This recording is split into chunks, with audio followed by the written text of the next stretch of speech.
Coming up, I'm going to talk about the theme of national unity. What does that mean? Who are we unifying with?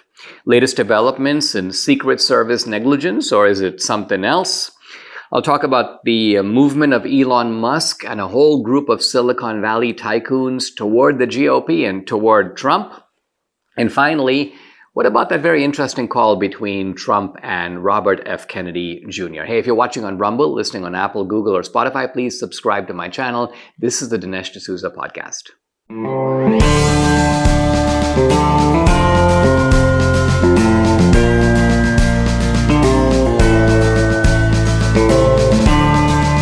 America needs this voice.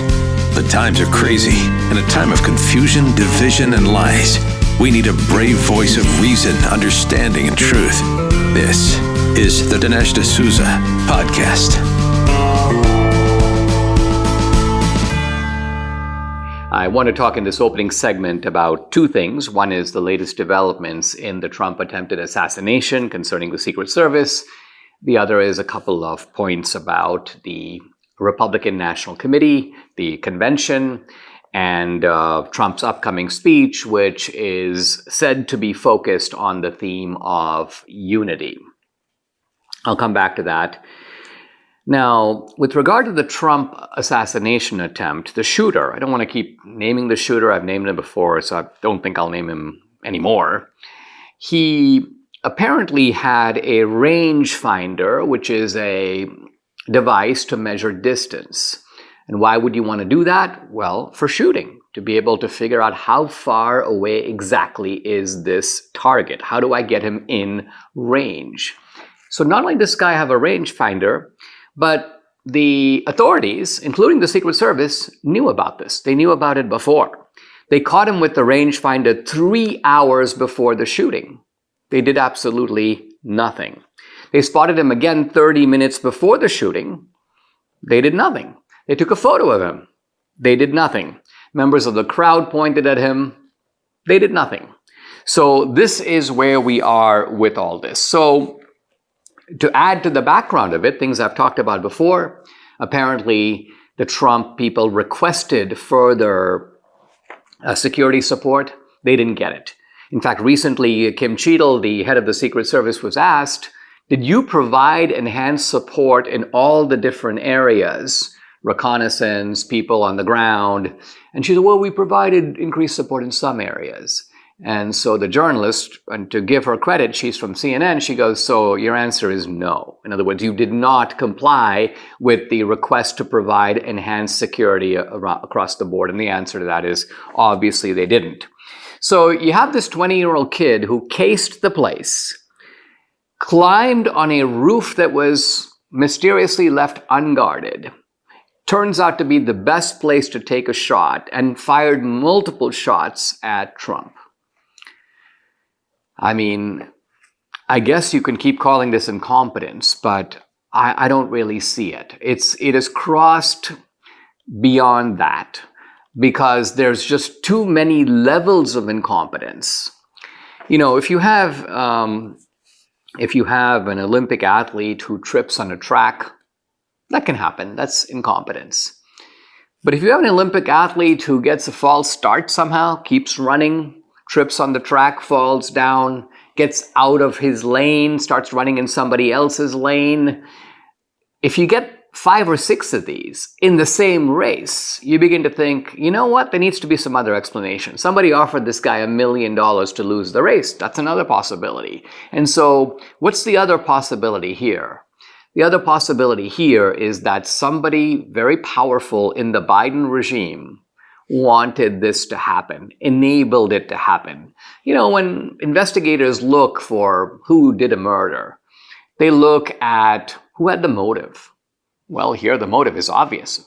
Getting rid of Biden's main political opponent. That's motive. You don't need further motive. That's a huge motive. Who gets to run the country starting in January after the election? Huge motive. Second of all, opportunity. There's huge opportunity. Why? Because the Biden regime is running the show. The Secret Service reports to DHS. DHS reports to the Biden administration. They control that whole apparatus. So Trump's life is in that sense in the hands of the Biden regime. Think about that. So all of this is disturbing on a very serious level, and disturbing because if there are people high up who tried it once and failed, there is absolutely no reason to believe they will not try it again. That is the unavoidable conclusion if you're going to explore this second possibility. And I see no reason not to explore it. This is not far-fetched theorizing. It is the logical inference. There are two possibilities. There's the incompetence explanation, and then there is the deliberate explanation. And we're looking at the probabilities of each one of them given the information that we have. All right, let's talk about the Republican National Convention. I see a little post on MSNBC. Notable Republicans not attending the RNC. Let's see who they are. Paul Ryan, notable Republican. Liz Cheney, Mitt Romney, Mike Pence, George W. Bush. Now, at some level, and by the way, this is being multiplied and magnified by the Lincoln Project and all these dudes. They think that this is like highly damaging to the Republicans, that these characters are not there. But I don't think it is at all, because it seems to me that what you're seeing is a shift in the party, a good shift, a beneficial shift. And any shift of this sort is going to leave some people behind. It's going to leave some people out. Why? Because they don't like the shift. They don't go along with it. I mean, the old Republican Party, by and large, to take a couple of simple examples, was by and large in favor of foreign wars against, you could call it, Reaganite prudence. This is something that developed under Bush. And I'm sorry to say that the Bushes remade the Republican Party after Reagan, and not in a good way. So that's the first thing, and that's being undone. The second thing that's being undone is, by and large, the Republican Party was reflexively for capital and against labor. So unions bad, basically business good. That's a little bit of a crude oversimplification, because the Republican Party was a free market party, and a free market party and a business party are not exactly the same thing, but the simple truth of it is, by and large, Republicans catered to business over labor. That's undeniable, and that goes all the way back to the Roosevelt era, and that's being undone. So a guy like Paul Ryan, who's by and large a pawn of business interests, and has flourished in his own career doing that, is not going to be happy about this. So the point I want to make here is that when we talk about unity, what do we actually mean by unity? Does it mean, first of all, talking about the Republican Party, that we're going to find a common denominator of every person who has an R after their name, and that's unity? No. Republican unity means, by and large, taking the main coalitions or the main constituents of the Republican Party and giving them all and inspiring them to want to vote Republican. But at the same time, you want to frame your message in such a way that you get independents, you also lure some Democrats. So unity is never a matter, and I think Trump understands this very well. We'll find out when we watch his speech, when he gives it later this week, that unity doesn't actually mean finding the people who want to destroy you, and frankly, finding the people who want to destroy the country and unifying with them. Because our agenda and their agenda are incompatible. I mean, that was true even in the Reagan era. The Reagan era, the Reagan agenda and the Carter agenda, or the Reagan agenda and the Reagan and the Mondale agenda were incompatible, even though the country was closer together at that point. By and large, debates were not over ends, they were over means, but nevertheless, there was sharp disagreement over means. Now, the left and the right disagree over ends, not just means. And that means MAGA has got to be interpreted not as unifying the country per se, but unifying the country against the left. This is the key. Let's go back to Abraham Lincoln for a moment. Lincoln understood that bringing the country together doesn't mean finding a new consensus in which the slave master and the Republicans sit down and, quote, iron out their differences. Lincoln understood that unifying the country is unifying the country on a consensus that slavery shall not be allowed to spread. That was the Republican platform. Lincoln was willing to compromise up to that point, but no further. He was implacable beyond that. And that's important to realize in any kind of compromise. This is also true of normal negotiations. You go in, you go, okay, I'm going to ask for X. I'll be willing to settle for Y, but I'm not willing to settle for anything below Y. So there you go. You draw the line. And the meeting of the minds is over that basic starting point. And so I think this is the point that Republicans do seek unity, but not unity at any price, and not a certain kind of weak unity that finds the lowest common denominator, but to unify over the core principles that will save America. Frame those principles in as broad as charitable way as you can. And then you campaign on those, and if people oppose you, you run over them. And by run over them, you mean you defeat them politically, because you put them outside the mainstream, not just outside the Republican mainstream, outside the American mainstream. There are always going to be people outside the American mainstream. There were in the American Revolution. There were a whole bunch of people who were on the side of the Tories, and what happened to them? They left the country. For the most part, they ran off to Canada. Well, probably one of them is, one of Trudeau's descendants, ancestors.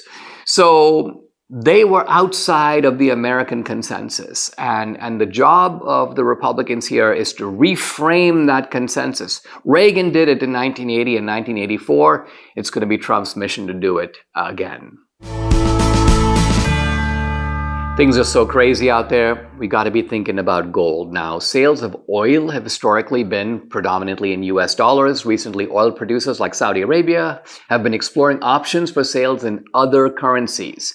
Oil sales in other currencies would lessen the demand for the US dollar. That can't be good. So I ask you, if there's less demand for the US dollar, what happens to the US dollar? Look, it's reasons like this that I buy gold from Birch Gold, and why I think that they are a valuable resource for you to consider as well. For over 20 years, Birch Gold Group has helped tens of thousands of customers, of Americans, to protect their savings by converting an IRA or 401k into an IRA in physical gold. To learn more, text Dinesh to 989898. Claim your free, no obligation information kit on gold. Birch Gold has earned my trust with their education-first approach. They have thousands of happy customers, their countless 5-star reviews. So protect your savings with gold. Here's how you do it. Before the dollar plunges any further, text Dinesh to 989898 today.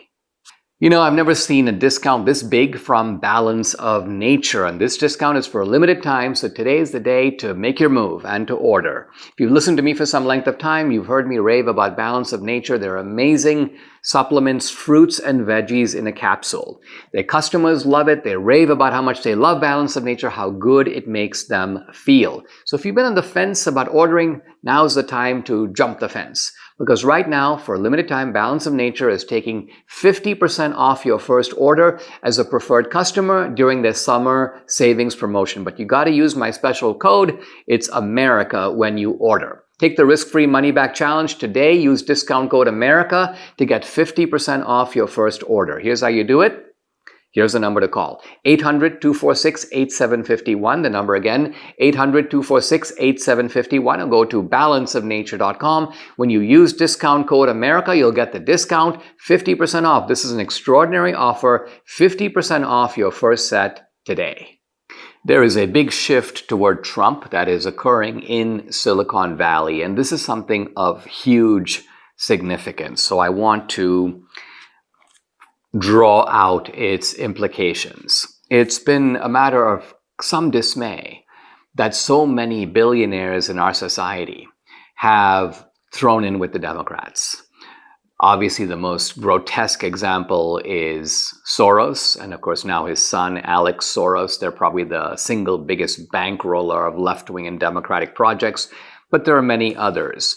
Reid Hoffman, for example, the founder of LinkedIn, Mark Cuban, and we could go down the list. Some of these people, by the way, showed up at the big Democratic fundraiser that was organized in California by Clooney and a bunch of his buddies. Now, for a long time, we haven't had any equivalent on the other side. We've had the Koch brothers, but frankly, they've turned out to be duds. David Koch, of course, is dead now, but Charles Koch is living in his own world. He has become, well, he's been kind of a never-Trumper. So he's got resources, $30 or $40 billion, and he was able to round up a whole bunch of conservatives, I mean, wonderful people who trusted him with their money. And frankly, he has wasted that money. He has diverted that money into his own pet projects. It's an absolute financial tragedy because so often our side gets outspent 3-1, 5-1, 8-1. And at a point, you can't win when you're outspent with those kinds of odds. So we need massive resources on our side. And fortunately, it's Elon Musk who is coming to the rescue. I'll talk about Musk first, and then I'll talk more broadly about Silicon Valley, because Musk is sort of leading, Musk along with his friend David Sacks, my friend David Sacks. I met David Sacks when he was an undergraduate at Stanford, and I met David Sacks and Peter Thiel. And so David Sacks and Peter Thiel have been stalwarts. But what seems to have happened is that they have had a big impact on Elon Musk. And collectively, Elon Musk and they have had a huge impact on a lot of other Silicon Valley CEOs. Now, Elon Musk has come through big time. I think we've seen almost in the last couple of years the education of Elon, the political education of Elon Musk. Because I think Elon Musk saw himself before, I'm a free speech guy, I'm a centrist. And then he realized, well, if you're a centrist, you've got to define what you mean by the center. And he realized that the Democratic Party has pushed so far left that they have sort of left the center behind. To them, the center is now right wing. And Republicans and conservatives are much closer to that traditional center that Elon Musk counts as the center, that he realized, I'm actually more in that camp. And so he's come out and embraced Trump, embraced the right. And this is causing people on the left to have fits. And in fact, it's causing restlessness in the Biden regime, and they're trying to cook up ways to go after Elon Musk. Think about it, they're going after him, even though this guy is from the point of view of the climate, because he makes electric cars, he's doing wonders for the climate, adopting the premise of the left. So you would think they would celebrate him as a hero, but the moment that he comes out for free speech, in other words, against the pet censorship projects of the left, the moment he comes out, certainly for Trump, they're done with Elon Musk. And Elon Musk is putting in, at least according to reports, $45 million a month into the Trump campaign, into a super PAC that will work on behalf of Trump. So I count approximately 4 months, that's close to $200 million. That's double what Miriam Adelson is putting in. I think it's probably the single largest contribution on either side. And yet Elon Musk can easily afford it. I mean, if Soros has $35 billion, which is a giant number, Elon Musk has $200 billion. So he's got 8 times what Soros has. And so he could spend Soros's entire net worth and not even feel it. So he's not doing that, but he is putting in a very significant amount of money. David Sacks recently posted a sort of roster of Silicon Valley tycoons who have come out for Trump. And I'm just going to read some of these names because these are really heroes. Ben Horowitz, Bill Ackman. Remember Bill Ackman? This is the guy who's fighting for free speech. This is the guy, and Bill Ackman has had himself a very interesting journey that mirrors that of Elon Musk. What I like about Bill Ackman is that this is a guy who, he puts his thoughts into long threads on X, and he explains himself. He goes, this is what I'm thinking. This is how I see it. For Ackman, more so than I think for Musk or Sacks, Israel is a critical issue, and the rise of anti-Semitism, not just the rise, but the acceptability of anti-Semitism on the left, that has paved the way for Bill Ackman's exit. Cameron Winklevoss, Doug Leone, Eogan McCabe, Ken Howry, Kyle Samani, Mark Andreessen, Jacob Hellberg, Joe Lonsdale, Palmer Luckey, Peter Thiel. Peter Thiel, by the way, the founder of PayPal, also a big investor in one of the early investors, pioneer investors in Facebook. Sean McGuire, Trevor Traina, Tushar Jain, Tyler Winklevoss, and there are others. But in fact, one of these guys recently posted and said, for every one of us on this list, there's a whole bunch of other people in Silicon Valley who are perhaps not as blunt or as out of the closet, but they're most certainly supporting Trump because they recognize the stakes. And what are the stakes here? I think some of the Silicon Valley people who are in with Biden, it's because they have become part of the regime. In other words, they're perfectly happy to take orders from the government. Why? Because they believe that the government gives them subsidies in exchange. And so, for example, listen, you censor for us, and in exchange, we'll give you legal exemptions so that nobody can sue you, even if you malign them on your platform. So these guys are like, that's a fair deal. We're perfectly happy to carry out they're basically, as I say, regime apparatchiks. And they're willing to do the dirty work of the police state in exchange, basically, for monopolies. I mean, Google has a monopoly. Facebook has a quasi-monopoly. YouTube has a partial monopoly. Rumble, of course, is giving it some run for its money. But it's hard to deny that some of these platforms are de facto monopolies. And then when, people try to create rivals like Parler, and they go, let's go smash Parler so that you don't have a viable opposition. Now, ever since Elon Musk bought X, that whole scheme has fallen through. In other words, you now do have a free speech option. And for all the flaws on X, and some people, I'm still being banned and there's still some algorithms. Well, yeah, but the level of free discussion on X is so exhilarating. It contrasts with the when Trump was shot, almost every headline was Trump led off podium after popping noises. Trump falls down and is led off the stage. This is just downright deceit. And even look for the word assassination in the early headlines about this. You won't find it. Nobody used it. In fact, there was a memo that went out that said, don't use it.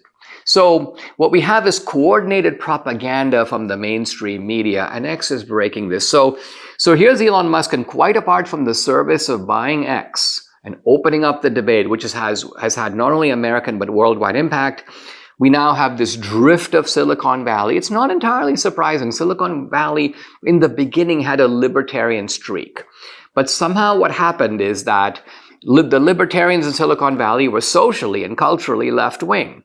But they were economically leaning right. And they were bought off by the Biden regime and by the government saying, hey, listen, you don't have to be so libertarian because if you work with us, we'll work with you. And this goes back to Adam Smith. Adam Smith understood there's a temptation on the part of every business to make a deal with the government. Businesses to that degree even though they say they're libertarian, they don't really support free markets. They would prefer to have a monopoly, and that's what the government offered them, and so bought off Mark Zuckerberg, bought off Google, bought off YouTube, bought off Mark Cuban, bought off so many others, but can't buy Elon Musk.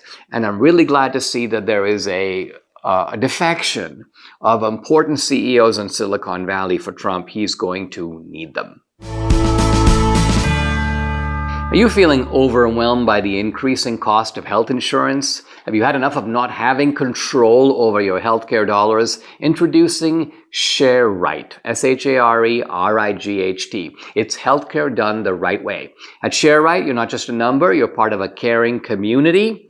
And forget about paying excessive premiums. With ShareRight, you stand to save 30 to 50% compared to health insurance. Think about what you could do with all those savings. But it's more than just savings. ShareRight ensures you have access to the care you deserve when you need it, from routine checkups to unexpected emergencies. With ShareRight, your healthcare is their top priority. So empower yourself today.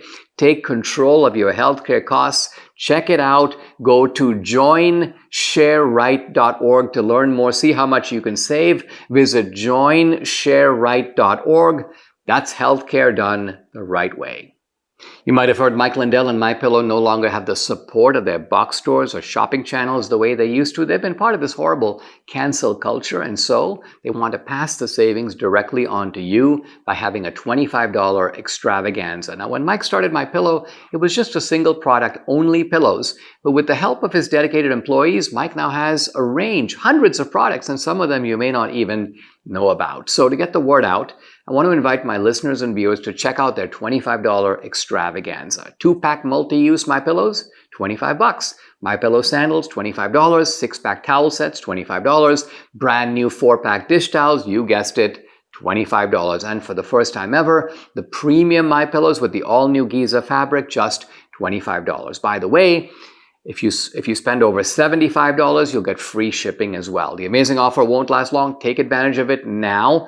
Here's the number to call, 800-876-0227. The number again, 800-876-0227, or go to mypillow.com to get the discount, to get the free shipping. You need to use the promo code. It's DINESH, Dinesh. I'd like to talk about the very interesting conversation between Trump and Robert F. Kennedy Jr. Now, it was reported that the two of them were talking, and it had a fairly extended and pre-scheduled conversation. This was before Trump announced his vice presidential candidate. And for a moment, I thought, wait a minute, is Trump going to just go out there and name Robert F. Kennedy Jr.? And this would be, well, on the one hand, kind of tantalizing, the idea of bringing the, a leading name in the Democratic Party over. It would obviously bring the Robert F. Kennedy support over to Trump. But it's a very risky move, because is Trump willing to turn over the MAGA, baton to Robert F. Kennedy Jr.? What does that do to the future of the Republican Party? Is Robert F. Kennedy Jr. now becoming the leader of the Republican Party going forward? So for these reasons, I was not a fan, not in favor of something like this. And happily, that was not what this was about. But Trump was, in fact, trying to build a fence, build a bridge to Kennedy, and to shortly after that, in fact, Trump tweeted out and basically posted, not tweeted, but said on Truth Social that Robert F. Kennedy Jr. deserves Secret Service protection. And in fact, very recently, they have granted it to him. And I think Trump's intervention has helped in that regard. But the Kennedy-Trump conversation was recorded at the Kennedy end and accidentally leaked. Now, Robert F. Kennedy Jr. has apologized. He's like, something happened on our side. I'm to blame. I'm very sorry. And I take him at his word at that. And in fact, interestingly, the conversation doesn't make Trump look bad at all. In fact, on the contrary, it makes him look very good. And but what I want to focus on are just a couple of elements of this conversation, which are extremely amusing. And Trump apparently is talking to Kennedy about the assassination attempt. And Trump says that, quote, the bullet that struck his right ear felt like a giant, like the world's largest mosquito. This is so classic Trump that just like, think about it. I mean, first of all, what a vivid image. It's like the world's biggest mosquito, just, and probably a very accurate description of what it really felt like. Because, and this is, Trump is just so good at this across the board. If he goes into a meeting and he comes out of it, he gives you a feeling of what the meeting was like, who the people were in it, what they look like, Trump gives you sort of the, sometimes impromptu and sometimes deliberately, but he gives you the real scoop. I mean, here was a little vignette from the Republican National Convention. Nikki Haley goes up there and goes, Trump wanted me to speak at the convention. And if you cut to Trump leans over to J.D. Vance and says something like, she wanted to speak. We agreed, but it was her request to do it. A very minor point, because I'm not going to nitpick over whether she wanted to speak first and they granted it, but it's a little nuance. And what Trump is getting at is there's a little difference between we reached out to you to speak versus you called us wanting to speak. In other words, Nikki Haley is making herself more important than she needs to.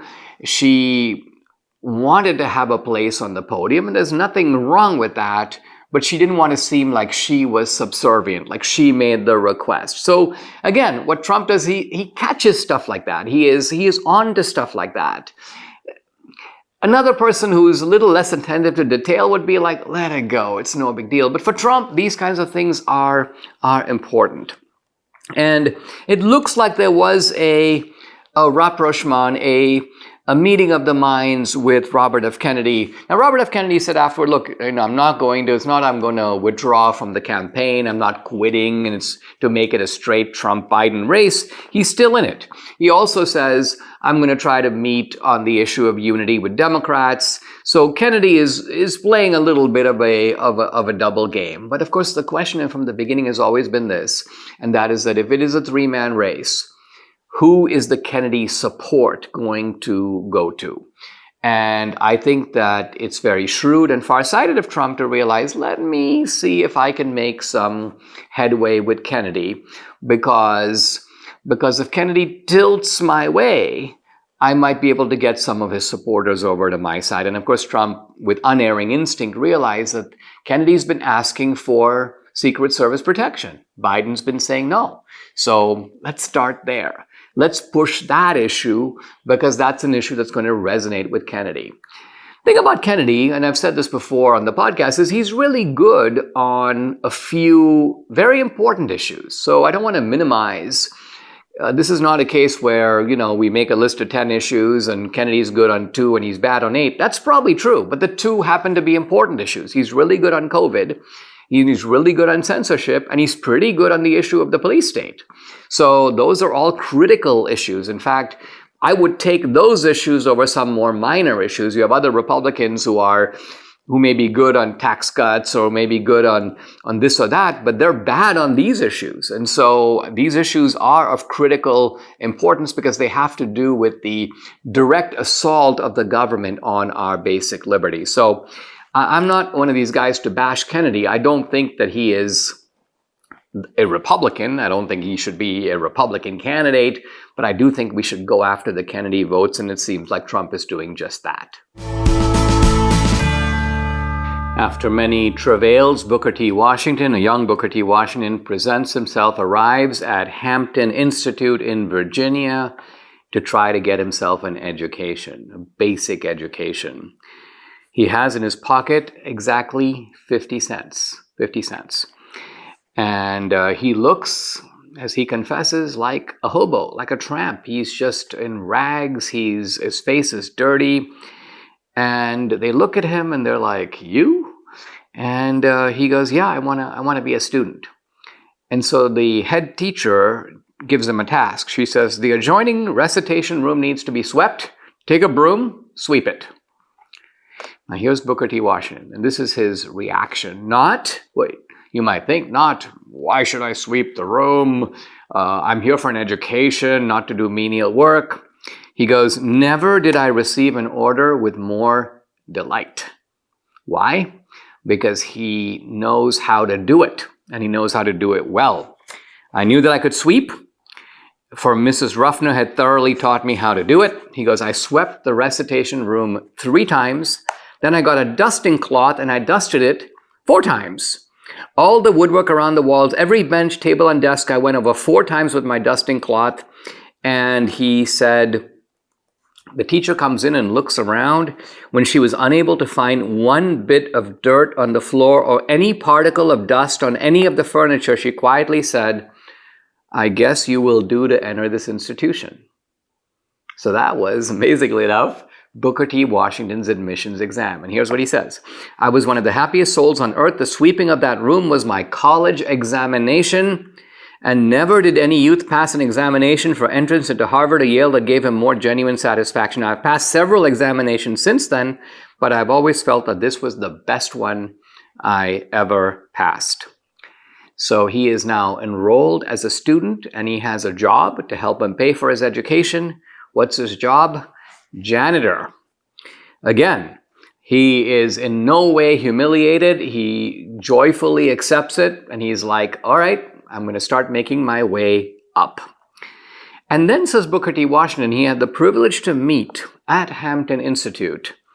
Turns out the fellow who was the founder of the institution, a man named General Samuel C. Armstrong. Now, Samuel Armstrong is a Northerner.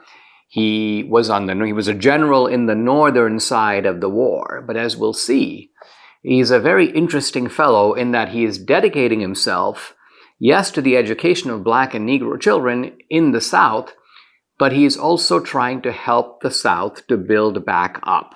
Let's see what Booker T. Washington says about him. He says he met the man who made the greatest and most lasting impression upon him, the noblest, rarest human being that it's been my privilege to meet. I refer to the late General Samuel C. Armstrong. Now, this is the kind of line that you have to ponder on, because Booker T. Washington will meet people in very prominent walks of life. Well, he meets Teddy Roosevelt, an unquestionably great man. And yet, says Booker T. Washington, from his point of view, the greatest man he met is this guy, General Samuel C. Armstrong. And he says, by the time he's writing the book, it has been my fortune to personally meet many of what are called great characters, both in Europe and America. He says, but General Armstrong, quote, made the impression upon me of being a perfect man. What a statement. I was made to feel there was something about him that was superhuman. And one might have removed from Hampton all the buildings, classrooms, teachers, industries, and given the men and women there the opportunity of coming into daily contact with General Armstrong. That alone would have been a liberal education. So this leads Booker T. Washington to a very interesting observation, which is he says, the older I grow, the more I'm convinced that there's no education you can get from books and costly apparatus that is equal to that which can be gotten from contact with great men and women. Now, I thought about this statement as I first read it, and I thought to myself, do I agree with this? I don't think I do, because for this reason. I think that one of the great advantages of books is that they transport us not only into other places and times, but they make us wiser than experience can make us. Because after all, our experience in life is by definition very limited. And even our experience through other people, their experience is limited. But there's a virtual infinity of experience available to us through books. But nevertheless, this is a small disagreement. I obviously agree with Booker T. Washington that the experience of being around and knowing a great man is incredibly not only educational, but also inspiring. General Armstrong, by the time Booker T. Washington meets him, is at the very end of his life. He's paralyzed, and yet, says Booker T. Washington, he's always working. And then he says this. It says, although he fought the Southern white man in the Civil War, I never heard him utter a bitter word against him afterward. So, very surprising and very noble. He fights the Civil War, the war is over, and he's like, enough. Now I will devote my energy to build up not only the black man in the South, but to build up the South. And he says that this guy, General Armstrong, has such an impact on the students at Hampton that there's nothing that he could ask of any student that the student will not only comply with, but joyfully comply with. And he talks about one example of a student who had to wheel the general up a steep slope and was completely drained and exhausted doing it. But when he got to the top of the hill, he turns to Booker T. Washington and he says, I am so glad that I've been permitted to do something that was really hard as a favor to the general before he dies. This is just great stuff, because you see that not only do you have a guy who's a noble fellow, noble not in the sense of being a nobleman, he doesn't have any kind of a title except, well, general, but noble in the sense that he is noble in his conduct, noble in the impact he has on other people, and he's inspiring nobility and effort on the part of others. At one point, the dorms get so full and more students are showing up at Hampton. The general goes, well, we don't have any place to put them. How about putting people in tents? But of course, you don't want to put the new students in tents. So the old students volunteer, Booker T. Washington in front of the line, volunteer to sleep in tents in Virginia in the winter. And Booker T. says, it wasn't easy. He goes, it was intensely cold. And he goes, but because of who we were doing it for, General Armstrong, not a single boy uttered a word of complaint. Not one. He goes, it was enough for us to know we were pleasing General Armstrong. We were making it possible for other students to get an education, and that was sufficient, quote, compensation. Booker T. Washington also spends a word praising what he calls the Christ-like body of men and women who went into the Negro schools at the close of the war by the hundreds to assist in lifting up my race. Now, he's very aware that most of these people, these teachers, are white. Some of them are from the North, but not all of them. And so Booker T says, the history of the world fails to show a higher, purer, and more unselfish class of men and women than those who found their way into those Negro schools. And then Booker T. Washington begins a section, and I'll just touch upon it here and continue tomorrow, about how he had to learn the very basics of life. Not the basics of knowledge, not the basics of history or mathematics or even civics, the basics of life. So listen to this. Life at Hampton was a constant revelation to me, was constantly taking me into a new world. Now, again, he's not talking about a new world of ideas. Listen to this. The matter of having meals at regular hours, of eating on a tablecloth, using a napkin, the use of the bathtub and the toothbrush, as well as sheets upon the bed, were all new to me. Wow. What you have here, and this is, I think, when I first read this book, it absolutely touched me, was you have a person beginning with the rudiments of civilization. But again, he's ungrudging about it. He's uncomplaining about it. Why? Because he knows that he has to begin from the beginning. And that means he has to begin with the simplest, most basic task. It's almost like taking someone out of a slum or out of an aboriginal world, someone out of the Amazon, and basically saying, this is a knife, this is a fork, this is a bed, and that's where Booker T. Washington. Sometimes he says, I feel the most valuable lesson I got at Hampton Institute was the use and value of the bath, taking a bath. I learned there for the first time some of its value, not just in keeping the body healthy, but in inspiring self-respect and promoting virtue. Now, because most of us are so accustomed to we brush our teeth, we take a bath, we don't actually reflect on what does it actually mean to take a bath. Why would you take a bath? What is the point of it? What does it do for you? But this Booker T. Washington, because it's new to him, is approaching with novelty, something that everyone else takes for granted. He goes, in all my travels in the South, I have always in some way sought my daily bath. And then he says, even when he's a guest of people in a single room cabin, in other words, they don't have a bath, he goes, I've always tried to slip away to some stream in the woods. So he takes an outdoor bath, but cleanliness now becomes very important to him, like the first rudiment of civilization. Then he goes on, for some time while a student of Hampton, I possessed but a single pair of socks, just one. But he goes, but when he had worn these till they became soiled, he would wash them at night, hang them by the fire to dry, so he can wear them again the next morning. Again, for Booker T, it's not just a matter of socks. It's kind of what the socks represents. And to him, it is, you could call it the elevating call of civilization itself.